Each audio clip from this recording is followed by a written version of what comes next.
بسم الله الرحمن الرحيم الله من الشيطان اللعين الرجيم بسم الله الرحمن الرحيم وبه نستعين وهو خير الناصر والمعين قال الله تعالى وقوله الحق وهو أصدق القائلين بسم الله الرحمن الرحيم فمن حاجك فيه من بعد ما جاءك من العلم فقل تعالوا ندعو أبناءنا وأبناءكم ونساءنا ونساءكم وأنفسنا وأنفسكم ثم نبتهل فنجعل لعنة الله على الكاذبين صلوات بر محمد وآل بیت محمد.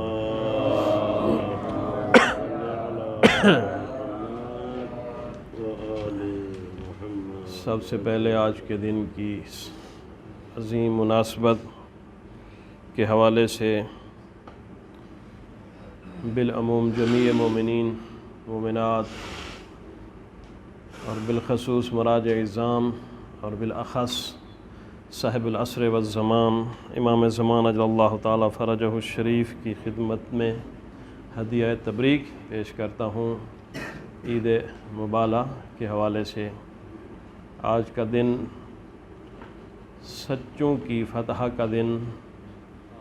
اور جھوٹوں کی ناکامی کا دن اور اسلام کی دوسری بڑی عید جس کو عید مبالہ کہتے ہیں.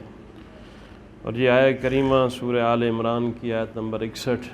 جس میں ارشاد رب العزت ہو رہا ہے فمن حاجک فیہ من بعد ما جاءک من العلم. اے میرا حبیب اگر علم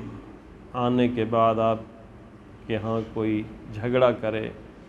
تو پھر کیا کریں؟ فَقُلْ تَعَلَوْا نَدْعُ أَبْنَاءَنَا وَأَبْنَاءَكُمْ. ان کو کہہ دیجئے کہ تم اپنے فرزندوں کو لے آؤ اور ہم اپنے فرزندوں کو لے آتے ہیں. وَنِسَاءَنَا وَنِسَاءَكُمْ. تم اپنی عورتوں کو لے آؤ اور ہم اپنی عورتوں کو لے آتے ہیں. وَأَنفُسَنَا وَأَنفُسَكُمْ. تم اپنے نفسوں کو لے آؤ اور ہم اپنے نفسوں کو لے آتے ہیں. ثُمَّ نَبْتَهِلْ فَنَجْعَلْ لَعْنَةَ اللَّهِ عَلَى الْكَاذِبِينَ. پھر کرتے ہیں مبالہ، جو جھوٹا ہوگا اس کے اوپر اللہ کی لعنت ہوگی. یہ مختصر سا ترجمہ اس آیت کریمہ کا. اگر اس آیت کے شان نزول کو دیکھا جائے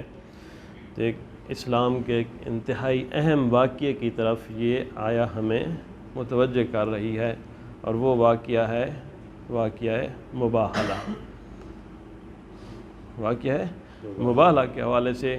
کہ جس میں نجران کے عیسائیوں کے ساتھ رسول اکرم صلی اللہ علیہ وآلہ وسلم نے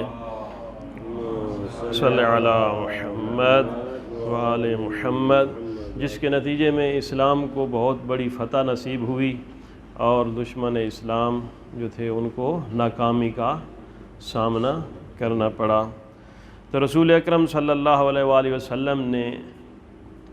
حجاز، یمن اور ارد گرد کے علاقوں میں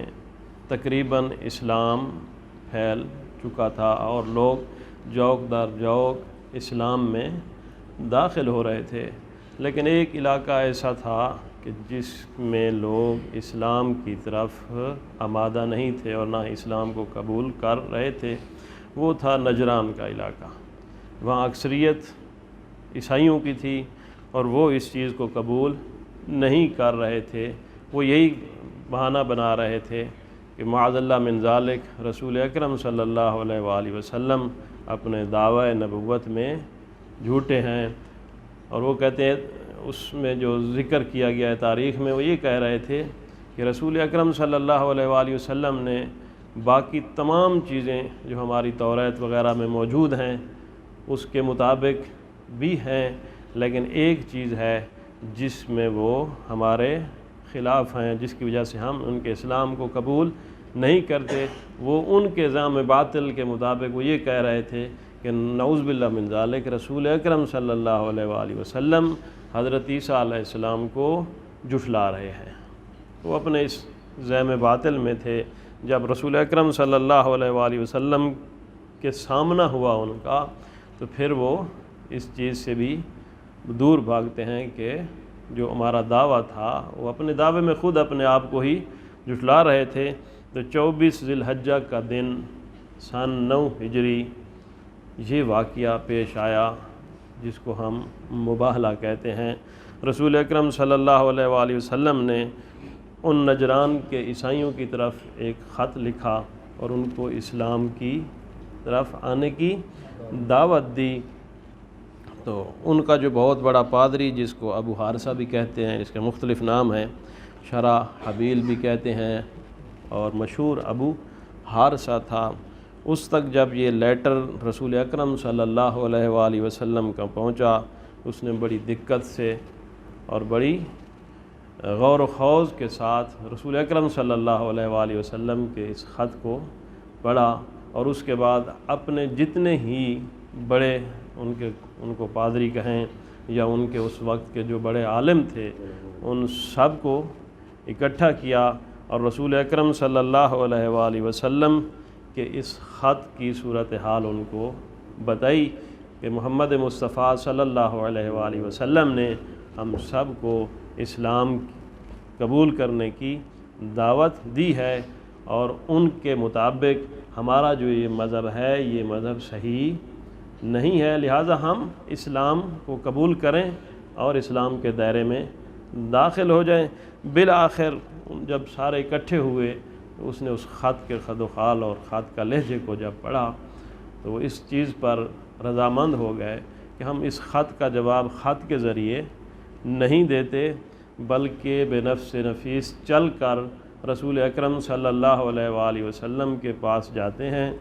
دیکھتے ہیں کہ وہ جو نیا اسلام لایا ہے اور اس کو سچا ہونے کا دعویٰ بھی کر رہا ہے کہ یہ سچا اور حقیقی اسلام ہے، کہیں جا کر اس کے پاس ہی دیکھ لیتے ہیں کہ وہ اسلام کیسا ہے، جس اسلام کا وہ دعویٰ کر رہا ہے وہ اسلام کیسا ہے۔ بالآخر انہوں نے ایک وفد تیار کیا جس میں سے 14 افراد ان کے جو تھے وہ انتہائی عالم، ان کے مطابق بڑے غور و خوض کرنے والے اور بڑے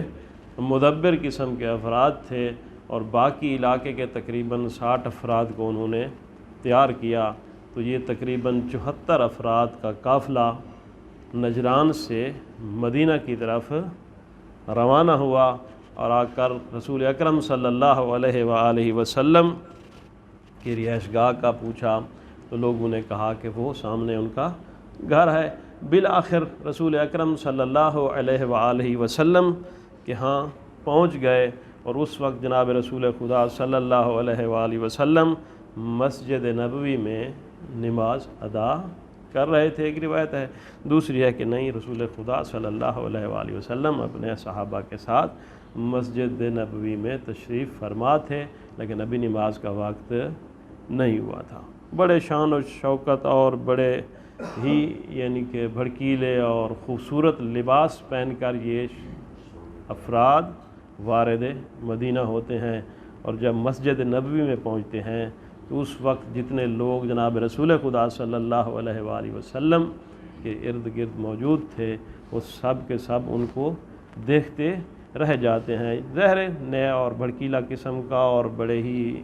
خوبصورت لباس زیب تن انہوں نے کیے ہوئے تھے، تو اس وقت اسلام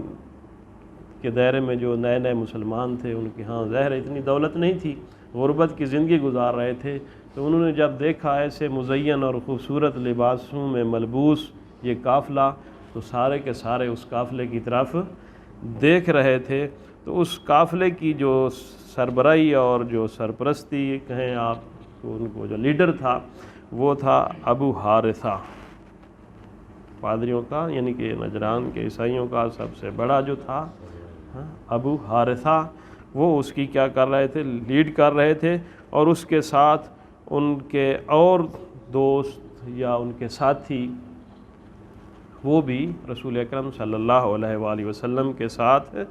موجود تھے۔ تو یہ قافلہ جو ہی پہنچا تو تھوڑی دیر کے بعد ان کی عبادت کا ٹائم ہو گیا، تو وہ ان کی اپنی ایک قسم کی خاص قسم کی گھنٹیاں ان کے ساتھ انہوں نے رکھی ہوئی تھیں، انہوں نے بجانا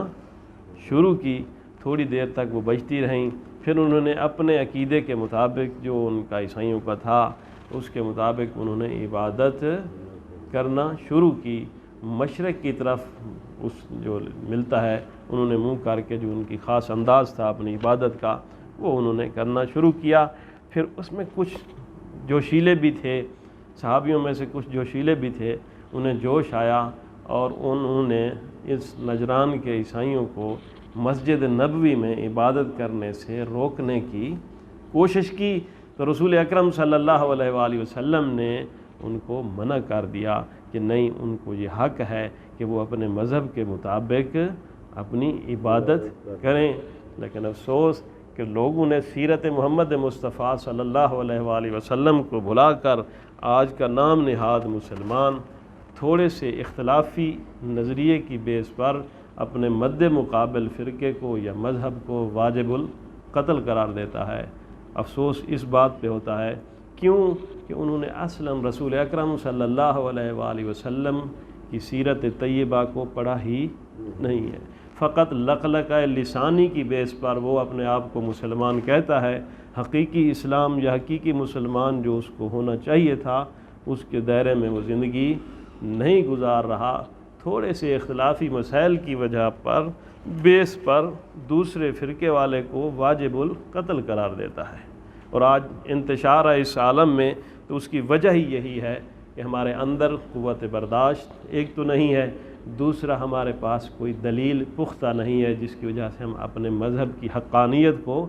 پیش کر سکیں، جس کی وجہ سے وہ تھوڑا سا اختلاف مد نظر رکھتے ہوئے ہی اپنی اس زعم باطل کو اور اپنے جھوٹے پن کو بچانے کے لیے دوسرے فرقے کو کیا کہتے ہیں، یہ تو واجب القتل ہے، اور اس کے اوپر حملہ آور ہو جاتے ہیں، اور حتیٰ کہ ان کو اپنی مساجد میں عبادت کرنے سے ہی منع کر دیتے ہیں۔ صلوات بر محمد و اہل بیت محمد علیہ السلام۔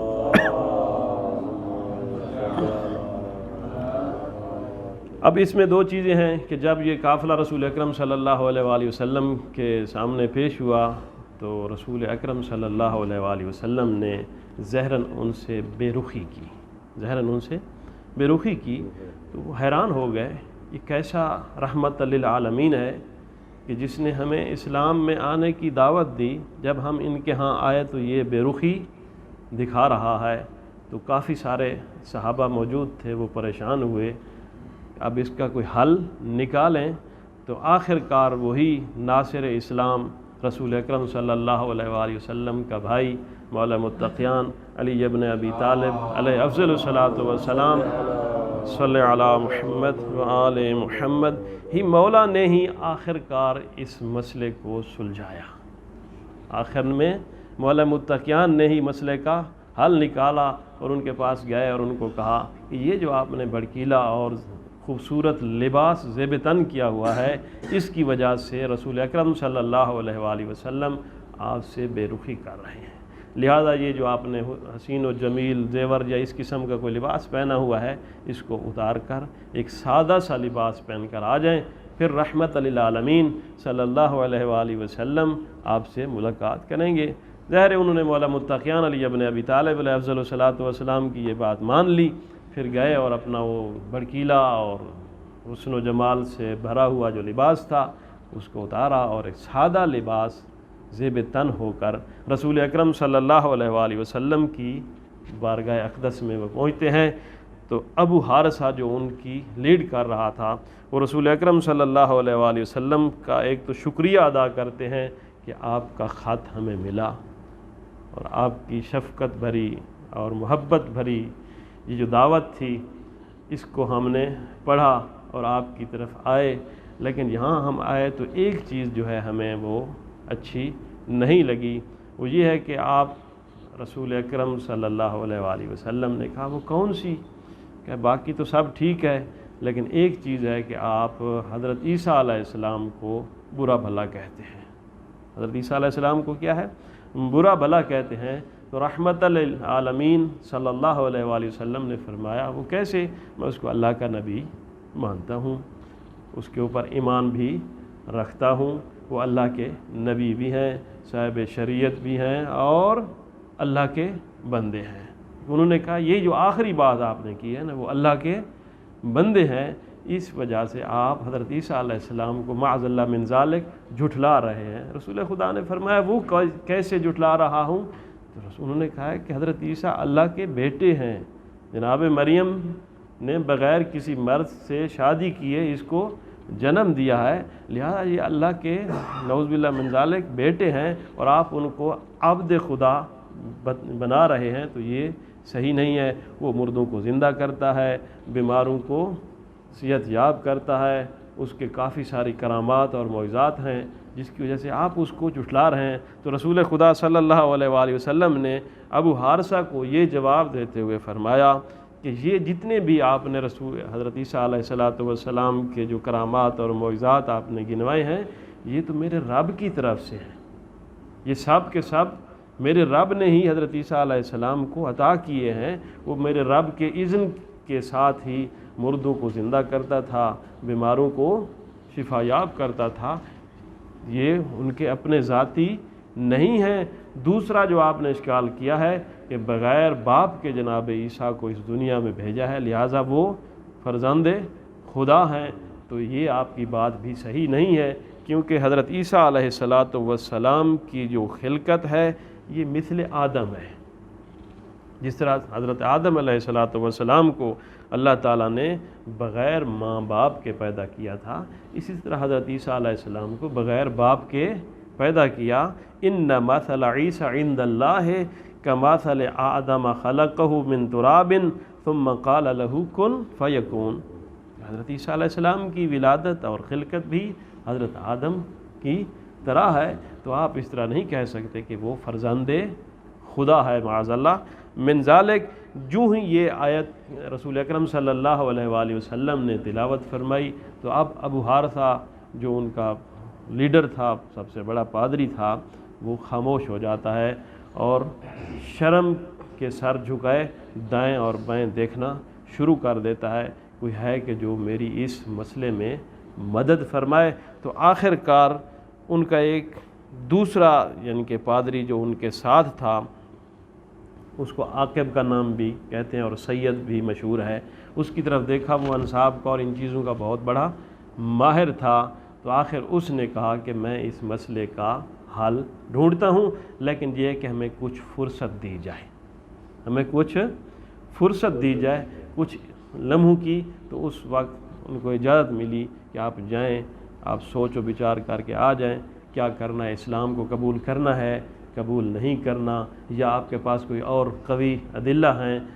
جو پیش کر سکتے ہیں تاکہ ہم اس کو قبول کریں، یا ہماری ادلہ ہیں حقانیت کے اوپر تو آپ ان کو قبول کریں۔ بالآخر 3 دن کی ان کو مہلت ملی اور 3 دن تک وہ سوچ و بچار کرتے رہے۔ آخر میں ان کے جو 14 جو لیڈر آئے ہوئے تھے، ان سب نے یہ متفقہ فیصلہ کیا کہ رسول اکرم صلی اللہ علیہ وآلہ وسلم اگر اپنے دعویٰ میں سچے ہیں اور ہم میں کہہ رہے ہیں کہ آپ جھوٹے ہیں، تو ان سے جا کر ایک ہی سوال کرتے ہیں، ٹھیک ہے جی آپ اپنے ادلہ کو اپنے پاس رکھیں، ہم اپنی دلیلوں کو اپنے پاس رکھتے ہیں، آئیں مباہلہ کر لیتے ہیں، پھر جو سچا ہوگا اس کے اوپر اللہ تعالیٰ کی طرف سے رحمت نازل ہوگی، اور جو جھوٹا ہوگا اس کے اوپر اللہ تعالیٰ کا عذاب نازل ہوگا۔ رسول خدا صلی اللہ علیہ وآلہ وسلم نے ان کا یہ چیلنج کہیں، ان کا یہ دعویٰ کیا ہے، قبول کر لیا۔ پھر کہا، پھر یہ آیت نازل ہوئی، فمن حاجک فیہ من بعد ما جاءک من العلم، اے میرے حبیب واضح حقائق آنے کے بعد، واضح اور پختہ ادلہ آنے کے بعد اگر آپ کے ساتھ کوئی جھگڑا کرتا ہے تو ان کو کہہ دیجئے، فقل تعالوا ندعو ابناءنا وابناءکم ونساءنا ونساءکم وانفسنا وانفسکم ثم نبتہل فنجعل لعنۃ اللہ علی الکاذبین۔ اے میرے حبیب کو کہہ دیجئے کہ تم اپنے فرزندوں کو لے آؤ اور ہم اپنے فرزندوں کو لے آتے ہیں، تم اپنی عورتوں کو لے آؤ اور ہم اپنے عورتوں کو لے آتے ہیں، تم اپنے نفسوں کو لے آؤ اور ہم اپنے نفوس کو لے آتے ہیں، پھر دیکھتے ہیں کہ جو سچا ہے اس کے اوپر اللہ کی رحمت ہوگی، جو جھوٹا ہے اس کے اوپر اللہ کی لعنت ہوگی، آئیں پھر مباہلہ کرتے ہیں۔ تو انہوں نے کہا کہ اتنا جلدی رسول اکرم صلی اللہ علیہ وآلہ وسلم نے یہ جو مباہلہ کو قبول کیا ہے، اس کے پیچھے کوئی راز پوشیدہ ہے۔ پھر دوبارہ وہ اکٹھے ہو جاتے ہیں، کہتے ہیں کہ اگر دیکھو جب ان کے سارے وہ پادری 14 تھے اور جو 70 دوسرا ساتھ آیا ہوا تھا ان کو بھی ملایا، انہوں نے پھر مشورہ شروع کر دیا۔ ابو حارثہ جو تھا ان کا لیڈ کر رہا تھا، کہ یہ دیکھتے ہیں کہ اگر کل رسول اکرم صلی اللہ علیہ وآلہ وسلم اپنے لاہ و لشکر کے ساتھ آتے ہیں تو پھر ہم مبالغہ کریں گے،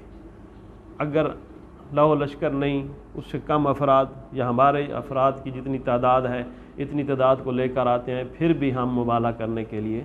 تیار ہو جائیں گے۔ اگر نہیں، وہ چند افراد کو لے کر آتے ہیں جو اس کے اپنے قریبی ہیں، تو پھر سمجھ جانا کہ یہ اپنے دعویٰ میں سچا ہے، پھر ان سے مبالغہ نہ کرنا، پھر جزیہ دے کر ان سے جان چھڑا لینا۔ پر کیف دوسرے دن جب انہوں نے دیکھا 24 ذی الحج کا جو دن سورج طلوع ہوا، انہوں نے دیکھا کہ رسول اکرم صلی اللہ علیہ وآلہ وسلم چند افراد کے ساتھ نکل رہے ہیں، چند افراد ہیں جن کو ساتھ لے کر چلے ہوئے ہیں۔ امام حسن مجتبیٰ علیہ الصلوۃ والسلام کی ایک انگل کو پکڑا ہوا تھا اور امام حسین علیہ السلام کو اپنی گود میں اٹھایا ہوا تھا، پیچھے جناب زہرا سلام اللہ علیہا چل رہی تھی اور ان کے پیچھے مولا متقیان علی ابن ابی طالب علیہ افضل الصلاۃ والسلام چل رہے تھے۔ تو ان کا یہی ابو حارثہ جو بڑا پادری تھا، اس نے جب دیکھا تو وہ دوڑتا ہوا اپنے ان گروہ کے پاس پہنچا، کہ ان کو کہتا ہے واللہ میں خدا کی قسم اٹھا کر کہتا ہوں ان لوگوں کے ساتھ مبالغہ نہ کرنا۔ کہ کیوں؟ ابھی تو آپ نے کہا کہ ہم ان کے ساتھ مبالغہ کریں گے، ابھی آپ خود اپنے دعوے سے ہی مکر رہے ہیں اور اس کو چھوڑ رہے ہیں، کیوں؟ کیا وجہ؟ کیا چیز دیکھی؟ اس نے کہا واللہ اگر یہ جو میں چہرے دیکھ رہا ہوں، یہ جو نورانی چہرے دیکھ رہا ہوں، اگر انہوں نے رسول اکرم صلی اللہ علیہ وآلہ وسلم کی دعا کے بعد آمین کہہ دیا اور انہوں نے اگر کسی پہاڑ کو اس کی طرف اشارہ کر دیا کہ وہ اپنی جگہ چھوڑ جائے، واللہ وہ پہاڑ اپنی جگہ چھوڑ جائے گا، لہٰذا ان کے ساتھ آپ نے مبالغہ نہیں کرنا، ان کو جزیہ دے کر ان کے ساتھ راز و نیاز کر کے ہم اپنا دامن بچا سکتے ہیں۔ بالآخر ایسا ہی ہوا، جو ہی انہوں نے دیکھا کہ ایسے پاکیزہ نورانی چہرے نمودار ہوئے تو وہ مبالغہ کرنے سے بھاگ گئے اور جزیہ دے کر اپنے آپ کو بچا لیا۔ لیکن دوسری طرف جو ہی رسول خدا صلی اللہ علیہ وآلہ وسلم نے یہ اعلان کیا تھا کہ میں کل اپنے بچوں کو لے آتا ہوں، تم اپنے بچوں کو لے آؤ، تو دوسری برادری کے جو افراد تھے انہوں نے اندر کیا سرائیاں شروع ہو گئیں کہ کل ہو سکتا ہے رسول خدا ہمیں لے جائیں، شاید ہمارے بیٹوں کو لے جائیں، شاید ہماری عورتوں کو لے جائیں، شاید ہمیں بھی ساتھ لے جائیں۔ کیوں کہ آیت کا لہجہ تو یہی بتا رہا ہے قُلْ تَعَالَوْا نَدْعُ أَبْنَاءَنَا، اپنے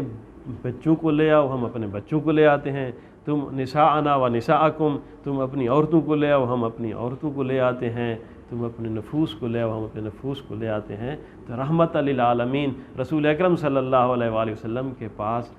زہرا ہے، حسنین ہیں اور علی ہیں، اور آیت کا لہجہ تو یہ بتا رہا ہے، اس میں جمع کا صیغہ استعمال ہوا ہے، وہ بغلیں یعنی کہ کھینچ رہے تھے۔ بزرگ نے بہت ہی زبردست ان کی طرف جملوں کی طرف اشارہ کیا ہے کہ وہ ساری رات اسی خوشی میں، اسی کشمکش میں، جس طرح خیبر میں وہ نہیں سوئے تھے رات کو کہ کل رسول خدا نے جو اعلان کیا ہے میں اس کو علم دوں گا، جو کرار ہوگا غیر فرار ہوگا، ساری رات کچھ افراد نہیں سوئے کہ ہو سکتا ہے کل علم ہمیں مل جائے۔ اسی طرح مبالغہ کے مقام پر بھی اس سے ایک رات قبل وہ ساری رات اس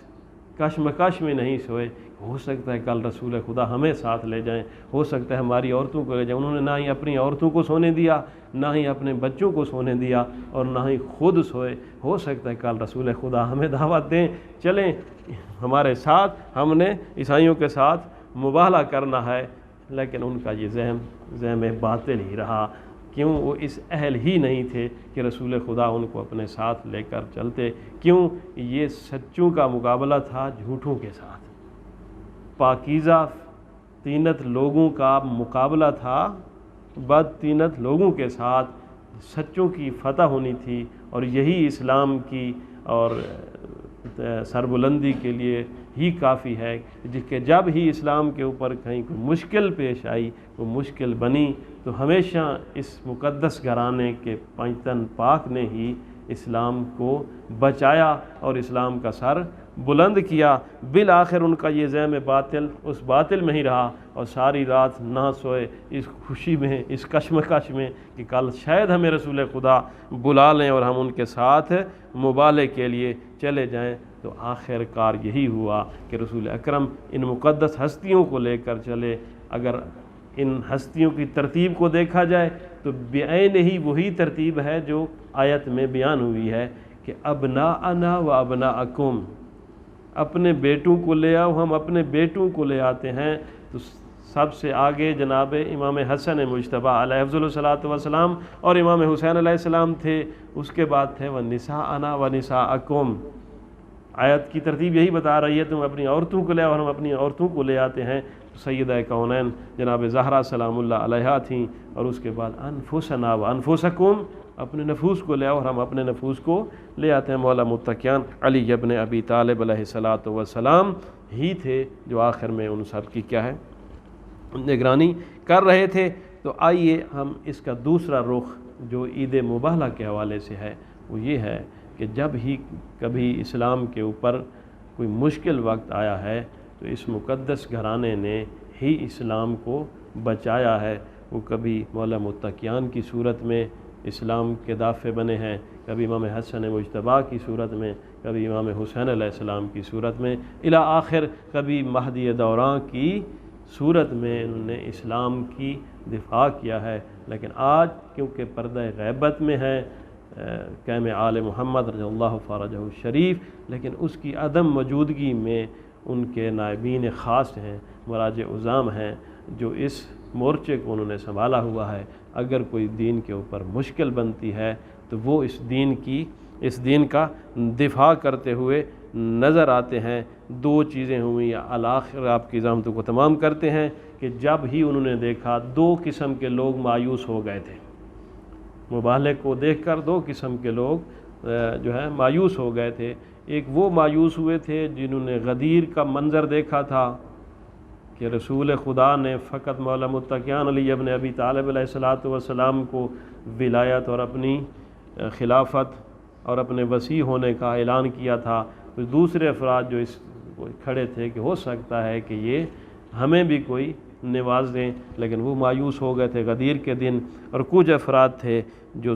ساری رات اس خوشی میں رہے کہ کل رسول خدا ہمیں ساتھ لے جائیں گے۔ تو وہ بھی انہوں نے جب دیکھا کہ رسول خدا فقط 5 افراد کے ساتھ نکل رہے ہیں تو وہ بھی مایوس ہو گئے تھے اس سے جو پہلے وہ رات کو پروگرام بنا کر بیٹھے تھے کہ ہم صبح چلیں گے۔ الیوم یئس الذین کفروا من دینکم فلا تخشوہم واخشون، یہ آیت بتا رہی ہے کہ وہ کافی سارے تھے کہ جو مایوس ہو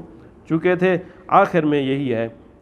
کہ اگر آج کے اس پرآشوب دور میں بھی اگر اسلام کے اوپر کوئی مشکل بنی ہوئی ہے تو اس کا دفاع وہ سیرت محمد وآل محمد علیہ افضل الصلاۃ والسلام کے اوپر چلتے ہوئے ہمارے مراجع عظام نے یہ مورچہ سنبھالا ہوا ہے، اور اس کے اوپر کسی قسم کی آنچ نہیں آنے دے رہے۔ تو آخر میں دعا ہے کہ خداوند منان ہم سب کو ان مقدس ہستیوں کی سیرت طیبہ کو سمجھنے اور اس پر عمل کرنے کی توفیق عنایت فرمائے۔ وما علینا الا البلاغ۔